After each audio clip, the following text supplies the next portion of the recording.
사실 지층의 나이는 지층의 연령. 자, 가보겠습니다. 자, 지층.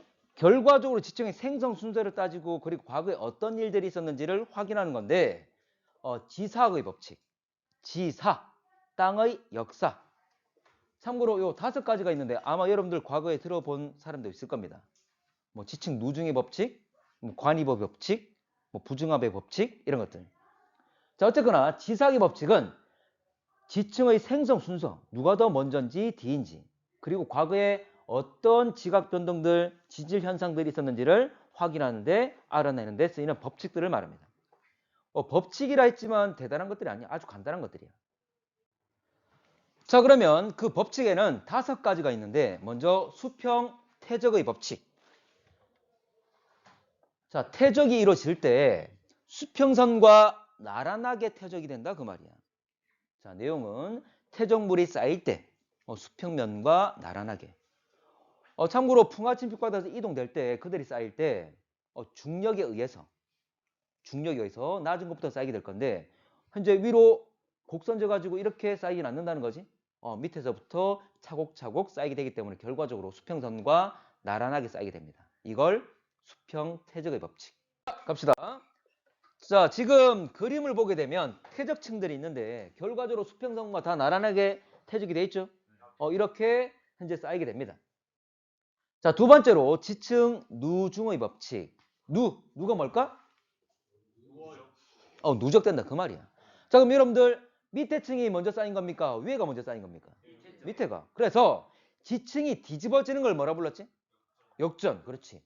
만약 역전되지 않았다면, 쌓인 모습 그대로라면 아래가 나이 많다, 위가 나이 많다? 아래가 나이 많다. 그 말이야. 별거 없어. 별거 없어. 뭐 당연한 이야기들 하고 있는 겁니다. 세 번째, 동물군 천의의 법칙. 천이란 말은 변한단 말인데, 동물군. 자, 이거는 생물. 자, 시간 지나면 생물들 모습이 점점 진화를 하잖아, 맞지? 결과적으로 이게 무슨 말이냐면 시대별로 번성했던 생물들이 달라진다. 그 말은 생물들 가지고 시대를 구분할 수 있다 이 말이잖아. 여러분, 암모나이트는 어느 시대였죠? 중생대. 삼엽충은 고생대. 이렇게 구분을 하는 거야. 그걸 말해. 그래서 지층의 나이가 어리다. 그 말은 최근의 일들을 말하지. 그러면 지층의 나이가 어릴수록 점점 그 말은 시간이 지날수록 점점 진화를 할 거다. 생물의 현존분이 좀 더 복잡해질 거다. 이 말이야. 뭐 좀 어려워 보이지만 그냥 결과적으로 생물 가지고 시대를 구분한다 그 말입니다. 근데 과거 생물은 그대로 남아있는 게 아니잖아, 맞지? 화석으로 남아있기 때문에 화석 가지고 시대를 구분한다. 자, 그런데 여러분들 화석하면 동물 화석만 있습니까? 동물 화석이 많을까? 식물 화석이 많을까? 동물 화석이 많습니다. 그래, 식물은, 그래, 종류는 식물이 더 많잖아, 맞지? 종류도, 현재 양도 많을 거고. 근데 화석이라 그랬잖아. 몸체가 딱딱한 몸체가 있을수록 잘 남는 거지.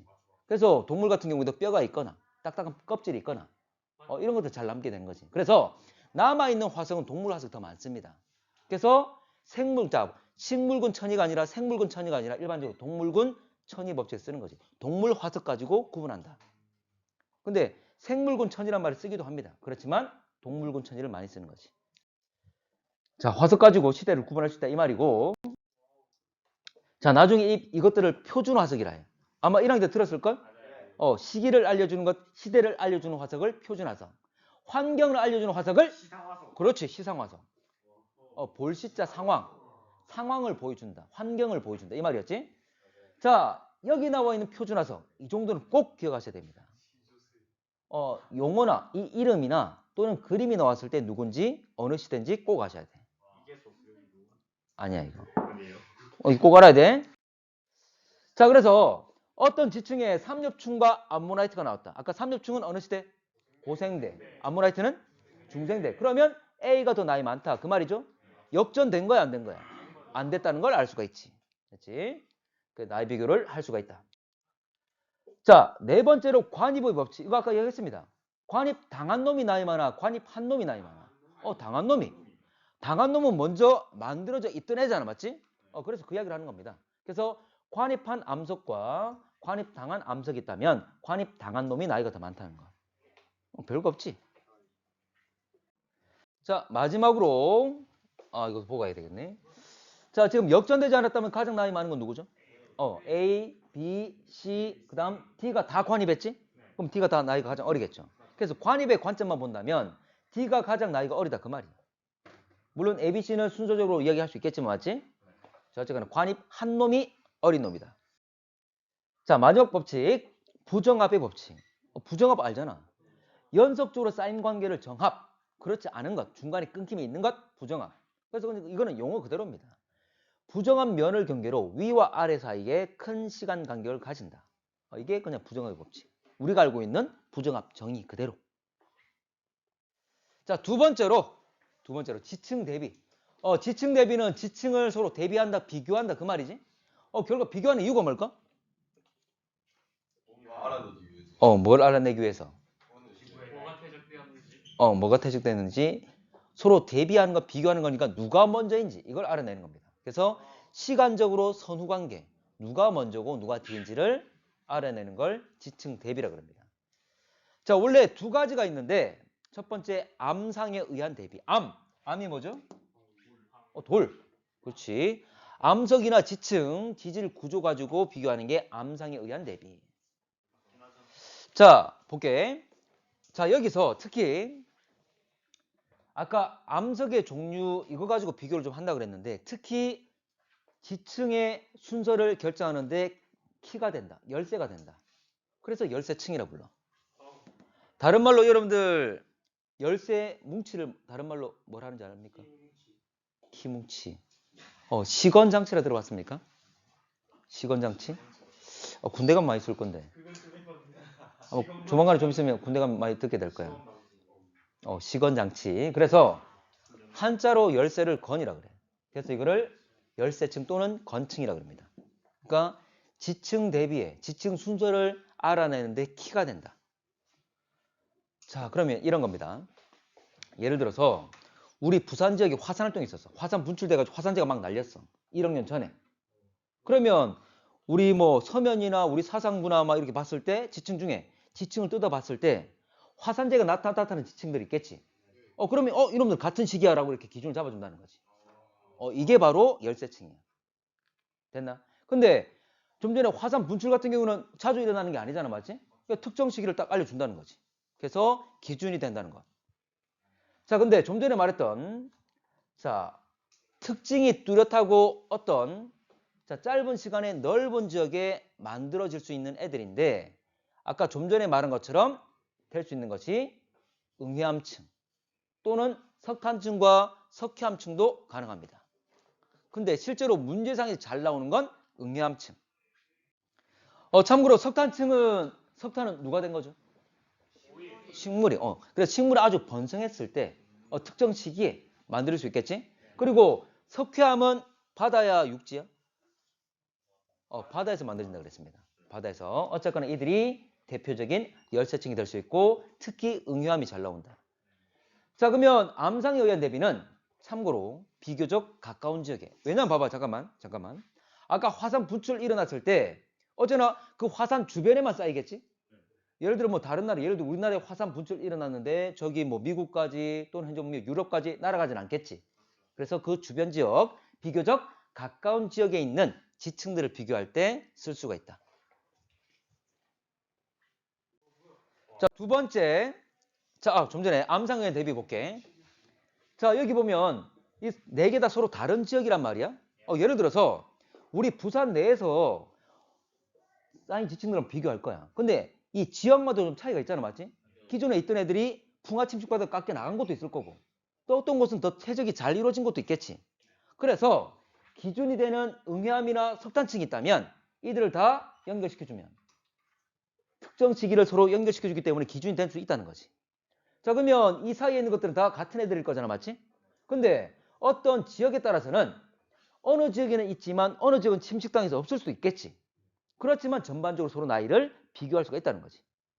기준이 되는 열쇠층이 있기 때문에. 됐나?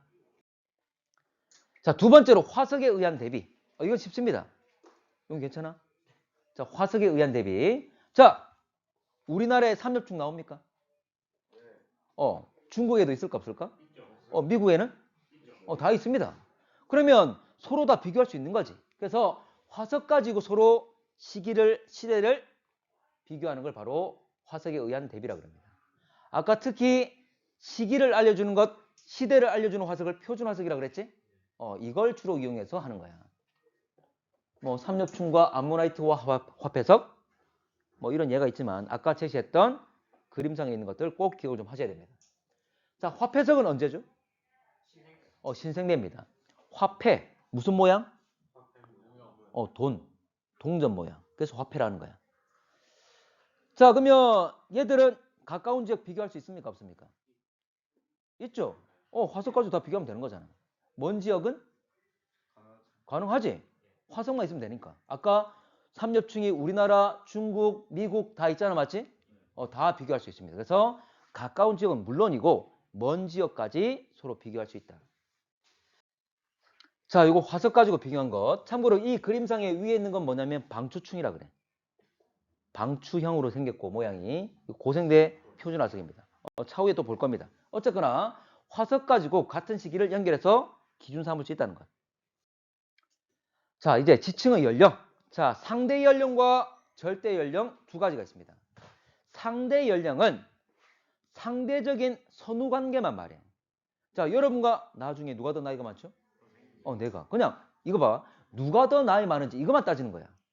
얼마나 많은지 이런 거 따지지 않습니다. 그래서 결과적으로 선후 관계만 따지는 것을 상대 연령이라고 한다. 자, 아까 우리가 상대 연령 알아낼 수 있는 것 땅의 역사 무슨 법칙? 부정합의 법칙이나 관입의 법칙이나 뭐라 한다? 지사학의 법칙. 그래서 아까 우리가 제시했던 지사학의 법칙을 이용하면 선후 관계를 따질 수가 있는 거지. 기본적으로 수평적으로 쌓이고 아래부터 쌓이고 관입당했는지 부정합인지 또는 화석 가지고도 순서를 결정할 수 있는 거지. 자, 그러면 요거 세 개는 같이 볼게요. 여러분 그림 있습니다. 그림 있는데 서답형에 이런 형태로 낼 거야. 서답형에 아니야. 자, 이런 거야. 자, 지금 A, B, C가 있는데 생성 순서가 어떻게 되고 중간에 일어났던 지질 과정들이 뭐가 있는지. 자, 봐. 이런 거야. 참고로 원래 태적이 될 때 수평선은 나란하게 쌓이는 거지. 그러면 A와 B 경계처럼 이렇게 쌓이는 곳이 있을까? 없습니다. 그리고 일반적으로 부정합은 여기 나온 것처럼 이렇게 파도 치게끔 이렇게 쭉 나와. 그리고 기저여감들이 표현되는 거지. 그러면 A는 뭐냐면 이거는 마그마의 관입입니다. 일반적으로 마그마 관입은 이렇게 유선형으로 들어오고 그리고 플러스 표시 또는 V 표시돼 있어. 플러스나 V나 또는 곱하기 모양으로. 됐나? 자, 봐봐. 그리고 B에 나와 있는 이 선들은 뭘까? 그렇지. 원래는 층리지. 층리인데 층리가 휘었다는 걸 보여주고 있는 거지. 그럼 제일 처음 누가 쌓인 겁니까? B가 쌓였지. 근데 B가 쌓이고 그대로 있던 것이 아니라 휘었지. 습곡이 된 것이고. 그리고 A가 관입한 것이고. 근데 모두 다 올라가서 다 깎였지? 뭐라 한다? 부정합. 제일 마지막에 C가 퇴색된 거지. 이렇게 쓸 수 있어야 돼. 이런 자, 부교재 그림 있습니다. 자, 두 번째 갈게. 자, 두 번째. 자, 두 번째는 친절하게 변성된 부분이 있습니다. 됐지? 그럼 제일 처음 누구죠? 제일 처음 B가 퇴적되고 A가 지금 플러스 표시돼 있고 유선형으로 들어와 있잖아. 맞지? A가 관입을 했고 그래서 변성된 부분이 있고 근데 C는 관입 뚫림을 안 당했잖아. 맞지? 그리고 변성된 부분도 없잖아. 그리고 굴곡져 있으면서 기저여감 있지. 그래서 부정합되면서 C가 쌓인 거죠. 연속적으로 또 누가 쌓였지? D가 쌓인 거고. 근데 다시 전체를 다 깎았잖아. 누가? E가. 그래서 부정합이 되고 E가 쌓이고 마지막에 F가 쌓이게 된 거지. 어려운 거 아닙니다. 자, 이거. 자, 갑시다. 아까 관입한 것은 플러스나 V나 곱하기 모양이었어. 그리고 유선형 들어와 있잖아. 맞지? 지금 이 그림에서 관입한 건 누굽니까? A와 C. 그렇지. 두 개가 관입이잖아. 맞지? 그리고 기저여감 있으니까 부정합이겠지? 그럼 제일 처음 누굴까? B겠지. 그 다음 A 관입. 그 다음 그렇지. 부정합되고 D겠죠?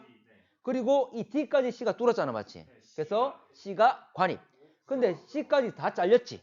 그래서 그 다음 다시 부정합이고 E가 되겠죠. 그렇지? 아니야. 이해만 되면 쉬워져.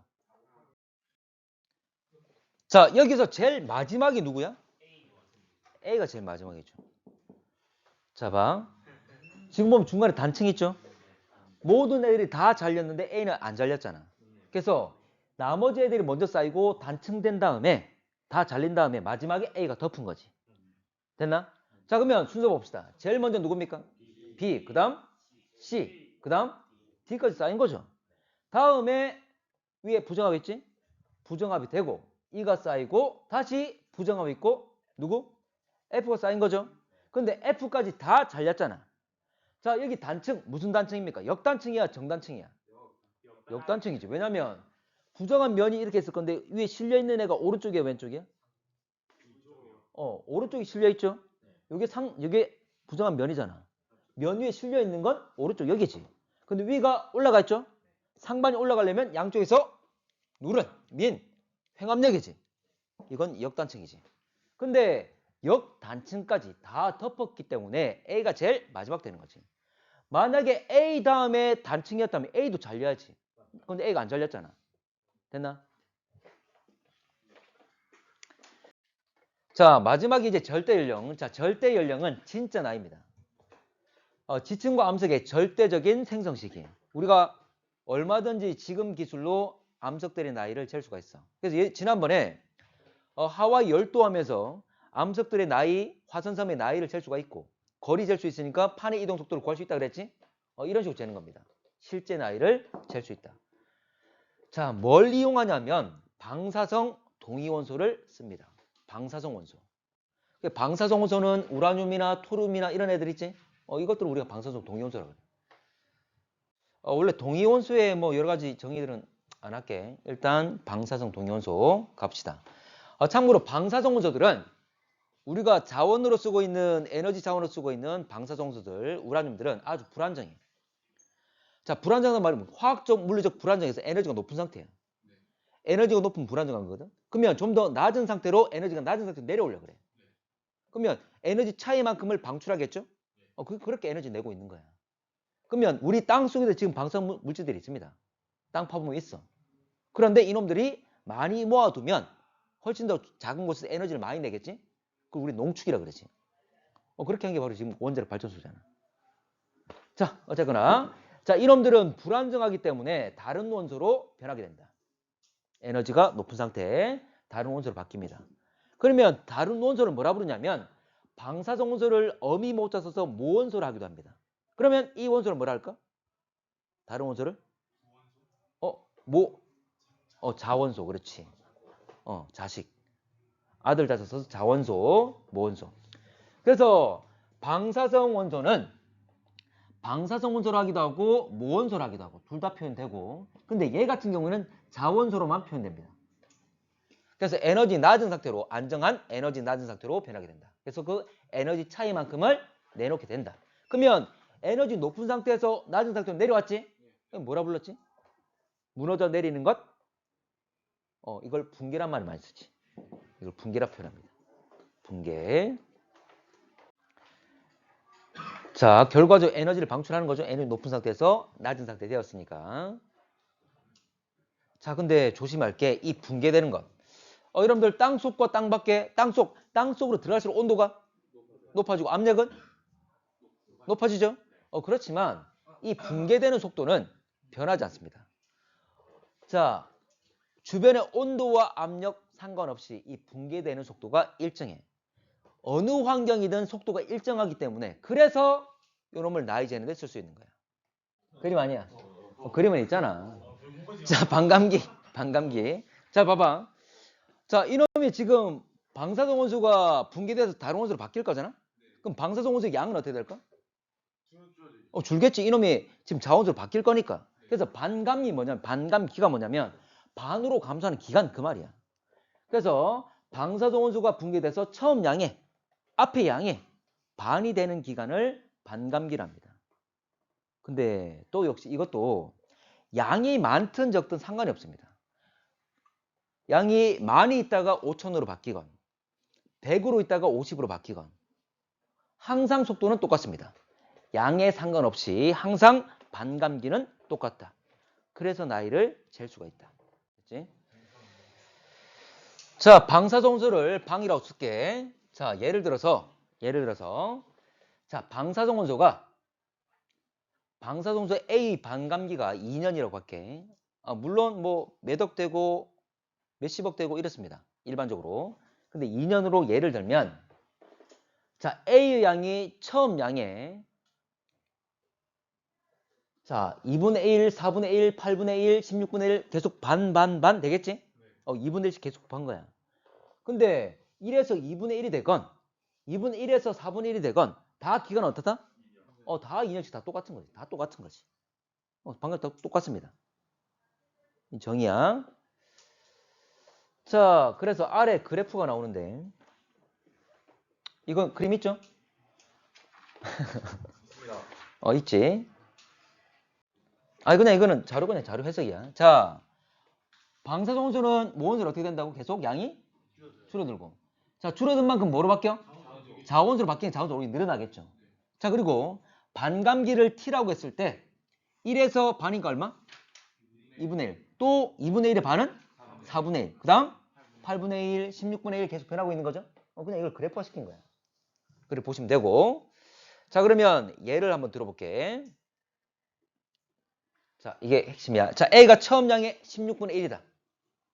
그리고 반감기가 2년이다. 그럼 얼마나 지났죠? 자, 16분의 1이란 말은 반감을 몇 번 한 것? 4번 한 거. 4번. 자, 그러면 4번짜리, 자, 2년짜리가 4번 그 말이죠? 8년. 쉽잖아. 이런 식이야.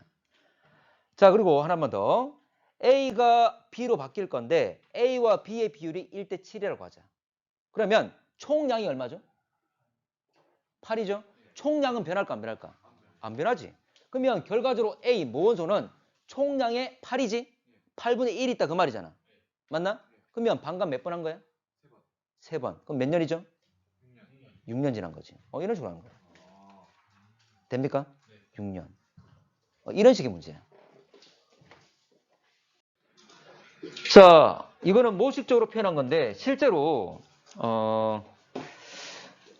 예를 들어서 이 펜 속에도 엄청나게 많은 원자들이 존재할 거잖아, 맞지? 그러면 실제 방사성 원소가 시간이 지나면 반감, 무수히 많은 방사성 원소 중에 그 중에 반이 변한다 그 말이잖아? 반감됐을 때. 근데 어떤 애 순서가 있는 게 아닙니다. 엄청난 수가 많고 이건 확률적인 거야. 그래서 시간이 지나면 현재 무작위로 어떤 현재 전체적으로 반이 변했다고. 또 시간 또 지나면 반감됐을 때 또 전체적으로 반이 또 변한 거고. 이렇게 되는 겁니다. 무수히 수가 많기 때문에 확률적으로 이렇게 계속 반씩 변한다 그 말이야. 됐나? 근데 이거는 어떤 조건에서든 일정하게 유지가 되고 있습니다. 되겠지? 이건 모식적으로 표현한 거고. 자, 그러면 자, 방사성 동위원소. 자, 실제 방사성 동위원소는 이런 것들이 있습니다. 우라늄이나 토륨이나 루비디움, 칼륨이나 탄소. 이런 애들이 있지. 지금 가로 안에 화살표 표현한 것들은 이것들이 뭐로 바뀌느냐? 그걸 제시한 거야. 그래서 우라늄은 납으로, PB가 납이거든? 납. 자, RB가 루비디움, SR이 스트론튬이라고 있어. 이런 식으로 계속 바뀐다 그 말이야. AR은 뭐죠? 아르곤이죠? 칼륨은 아르곤으로 바뀐다 그 말이야. 자, 그러면 이들의 지금 반감기가 쭉 나와 있는데 반감기 아주 길죠? 아주 길지? 만약에 이런 실제 원소들을 이용해서 문제를 내버리면 봐봐. 예를 들어서 238 우라늄을 가지고 이용할 거야. 얘가 지금 원래 처음 양에 예를 들어서 2분의 1이 남아있다. 그럼 반감을 한 번 한 거잖아. 맞지? 그러면 근데 몇 회 해버리면 숫자가 45로서 곱하기 아주 복잡해지잖아. 숫자 커지지? 그래서 이렇게 얘들은 실제로 문제 안 나옵니다. 그냥 현재 가상의 물질로 반감기가 1억이다 또는 0.5억이다 2억이다 이렇게 나오는 거야. 문제를 간단하게 하기 위해서. 우리는 원리만 알면 되니까. 됐나? 이런 게 있다는 정도만 아시면 되겠습니다. 넘어갈게. 자, 그런데 여기서 하나 좀 봐야 될 게 탄소 같은 경우에는 5,700년밖에 안 되지. 다른 애들에 비해서 월등히 짧잖아. 짧기 때문에 얘는 우리가 좀 이용을 좀 할 수가 있습니다. 다른 애들도 이용하지만 얘 같은 경우에 현재 보면 반감기가 짧단 말은 우리가 측정한 기간들이 그렇게 오랜 과거가 아닌 최근의 일들을 확인할 수가 있겠지. 그러니까 어디 쓰냐면 고고하게 많이 씁니다. 예를 들어서 미라. 자, 여러분들 몸에 탄소가 있어 없어? 있잖아, 맞지? 그러면 여러분들이 죽어가지고 여러분 몸속에 있는 탄소들이 뭐로 바뀐다고? 질소로 바뀔 거야. 그러면 그 양이 변한 정도가 얼마인지를 재면 이 미라가 죽었을 때 자, 미래가 원래 사람이었을 때 죽어가지고 얼마나 시간 지났는지를 알 수 있다. 그 말이 되는 거지. 되겠나? 그래서 고고하게 이용하고 있습니다.